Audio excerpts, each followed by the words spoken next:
बिहार राज्य अराजपत्रित कर्मचारी महासंघ गोप गुट और बिहार राज्य प्राथमिक शिक्षक संघ गोप गुट जिला शाखा गया का दूसरा जिला सम्मेलन आयोजित किया गया।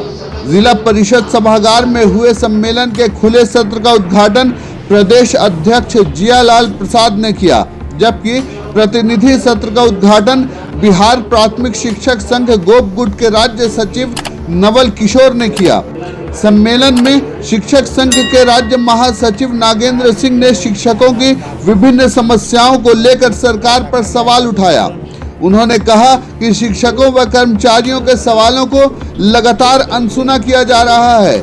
वहीं नई पेंशन योजना को वापस कर पुरानी पेंशन योजना को लागू करने, नई शिक्षा नीति 2020 को वापस लेने, नियोजित शिक्षकों को राज्य कर्मी का दर्जा देने, स्नातक प्रशिक्षित के रिक्त पदों पर प्रोन्नति देने, 34,540 कोटि के शिक्षकों की सेवा संपुष्टि करने जैसी मांगों को लेकर सम्मेलन में जिले के विभिन्न प्रखंडों के साथ साथ औरंगाबाद और अरवल जिले के शिक्षक व शिक्षिकाओं ने बड़ी तादाद में शिरकत की।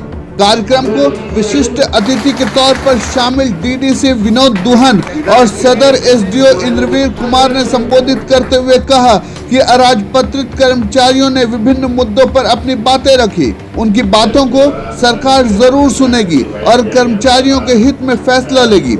सम्मेलन को जिला अध्यक्ष डॉक्टर महेश्वर सिंह, वरीय जिला उपाध्यक्ष बुधन सिंह, राज्य सचिव मोहम्मद राशिद अंसारी, प्रदीप कुमार, रविंद्रनाथ किशोर, संतोष कुमार, श्यामदेव राम, डॉक्टर धीरेन्द्र कुमार आदि ने संबोधित किया। सम्मेलन में बिहार राज्य प्राथमिक शिक्षक संघ गोप गुट गया जिला की नई कमेटी का गठन किया गया।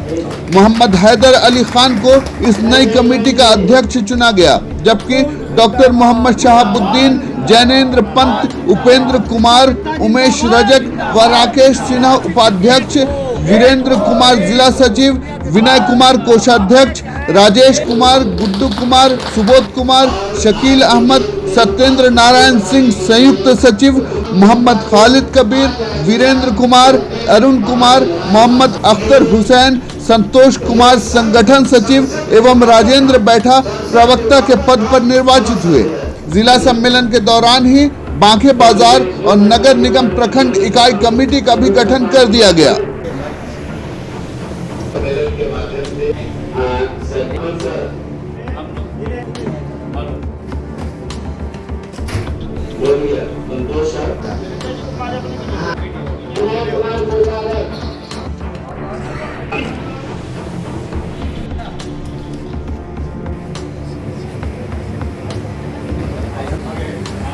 देखिए, आज बिहार राज्य अराजपत्रित कर्मचारी महासंघ गया का 12वां जिला सम्मेलन है और इस सम्मेलन में जो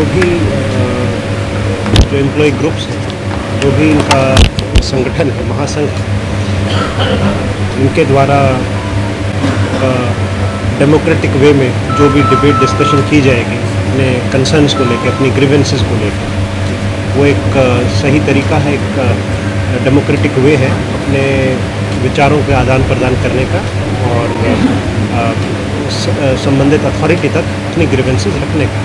तो इस संबंध में लोकतंत्र को और मजबूत करने के लिए ये जो यूनियंस हैं, जो अराजपत्रित कर्मचारी महासंघ अपना रोल निभाते रहेंगे और जो भी अब इनके विचार सुने हैं उसमें भी कुछ ग्रीवेंसेस निकल के आ रही हैं। तो इसी तरीके से ये आगे बढ़ते रहें और अपने डेमोक्रेटिक वे ऑफ लाइफ में इस प्रकार की डिबेट डिस्कशंस होनी चाहिए।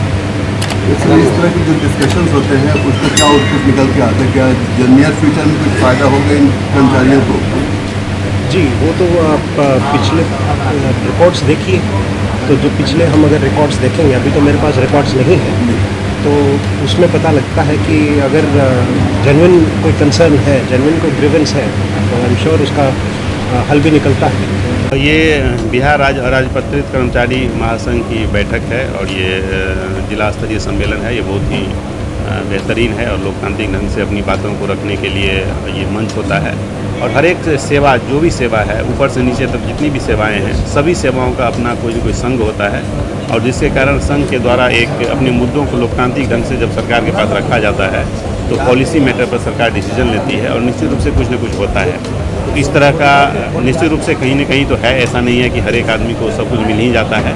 और कुछ न कुछ सर्विस मैटर को लेकर के या फिर पेंशन को लेकर के और हर एक मैटर को लेकर के लोगों में कुछ न कुछ डिमांड रहते हैं, कुछ न कुछ रहती है कि हम लोगों को कुछ और मिले और उसको लोकतांत्रिक ढंग से रखते हैं। तो हमने देखा है सर्विस तो बहुत बड़ी नहीं है लेकिन लोगों को उसका लाभ मिला है। तो निश्चित रूप से ये मैं कहूँगा कि ये हमारे लोकतंत्र की ब्यूटी है कि सभी लोग लोकतांत्रिक ढंग से अपनी बातों को रखते हैं और सरकार भी उसको इग्नोर नहीं करती है बल्कि उस पर कुछ न कुछ अमल लाया जाता है। तो इन लोगों को मैं बधाई भी देता हूँ और आशा और उम्मीद करता हूँ कि जो मांगे रखी जा रही है और जो बातें कही जा रही है वो निश्चित रूप से सरकार तक पहुँचेंगी और पॉलिसी लेवल पे जो भी हो सकेगा नियम संगत सरकार डिसीजन निश्चित रूप से लेगी। आज बिहार राज्य प्राथमिक शिक्षक संघ गोपगुट जिला शाखा गया का द्वितीय जिला सम्मेलन सफल हुआ और साथ ही साथ बिहार राज्य अराजपत्रित कर्मचारी महासंघ गोपगुट जिला शाखा गया का जिला सम्मेलन जो है अभी प्रारंभ है। डीएम साहब और अनुमंडल पदाधिकारी महोदय उनके कर कमलों से उसका उद्घाटन हुआ। क्या क्या मांगे हैं आप? मांग हमारी है कि पुरानी पेंशन योजना लागू किया जाए और नई पेंशन योजना पर रोक लगाई जाए, इसको वापस किया। मानदेय की बात हो रही है। मानदेय की बात है तो समान काम के समान वेतन, नियोजित कर्मियों को राज्यकर्मी का दर्जा दिया जाए, राज्यकर्मी का दर्जा दिया जाए, इसलिए कि सारी जो शर्तें हैं वो हमारे नियोजित शिक्षक हों या नियोजित कर्मी हों वो पूरा करते हैं। इसके आधार पर उन्हें राज्यकर्मी का दर्जा और जो फैसिलिटी है वो मिलनी चाहिए। आज जो बिहार राज्य प्राथमिक शिक्षक संघ गोपगुट जिला शाखा गया का जो सम्मेलन हो रहा है, इस सम्मेलन में 3 मांगें महत्वपूर्ण हैं। पहली मांग है कि पुरानी पेंशन योजना लागू की जाए, नियोजित शिक्षकों को राज्यकर्मी का दर्जा दिया जाए और नई शिक्षा नीति 2020 वापस लिया जाए।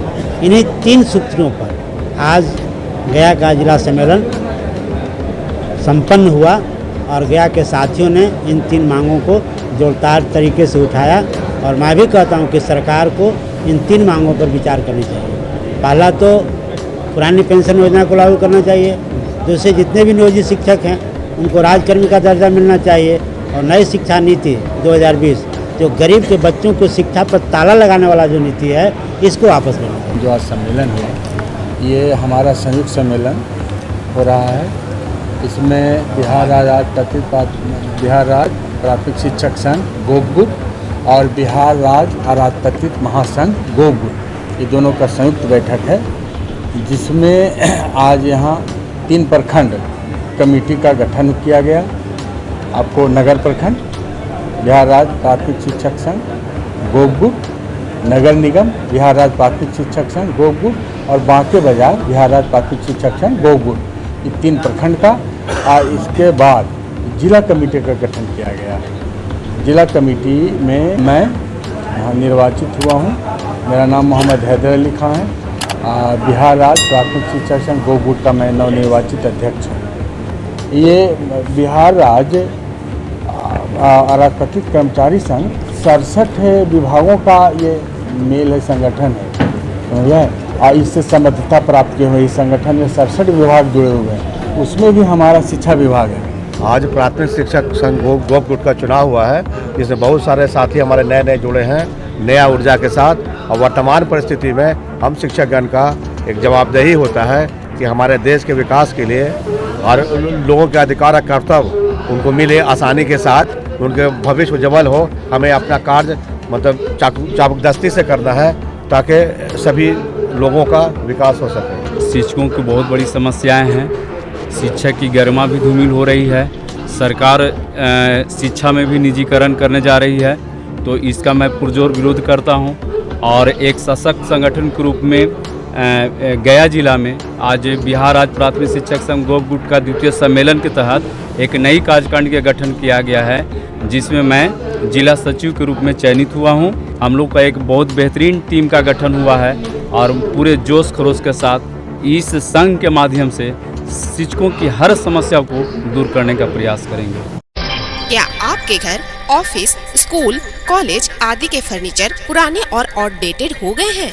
क्या आप अपने फर्नीचर को बदलकर अपने कमरों का लुक नया देना चाहते हैं? तो आपके शहर गया में सोफा इंपोरियम हाउस के पास है आपके इस परेशानी का हल।